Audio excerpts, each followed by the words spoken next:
થાય. સામાન્ય માણસ છે એનું બજેટ તો ઈ ખોરવાઈ જાય છે. અગત્યની કેટલી બધી વસ્તુઓ છે એને છોડવી પડે ને મુખ્ય વસ્તુઓ ઉપર એને ફોકસ કરવું પડે, ધ્યાન આપ. જીવન જરૂરી વસ્તુઓ પણ કેટલીક વગર ચલાવી લેવું પડે એવી સ્થિતિ થઈ જાય એને. તો જો જીવન જરૂરિયાતની જે ચીજ વસ્તુઓ છે એમાં જો વધારો થાય તો ખરેખર ગૃહિણીઓ જે હોય છે એમનું બજેટ ખોરવાઈ જ જાય છે. થાય કેવું કે ભાઈ આજે જે વસ્તુ જરૂરી છે જીવન માટે એ તો તમારે કોઈ પણ ભોગે ખરીદવી જ પડે. પણ એની સામે શું થાય છે કે કોઈ પણ વ્યક્તિની આવક છે ને એ એટલા પ્રમાણમાં વધતી નથી.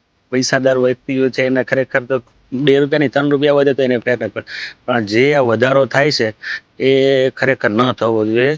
જીવન જરૂરિયાતની વસ્તુ જે છે એમાં તો ના જ થવો જોઈએ. આ જે કઈ મોંઘવારીનો માર છે ખાસ કરીને મધ્યમ વર્ગ વધારે એમાં પીચાતો હોય છે, અને ખાસ કરીને જે ગૃહિણીઓ છે એમનું જે બજેટ છે એ આને લઈને ઘણું બધું ખોરવાઈ જતું હોય છે.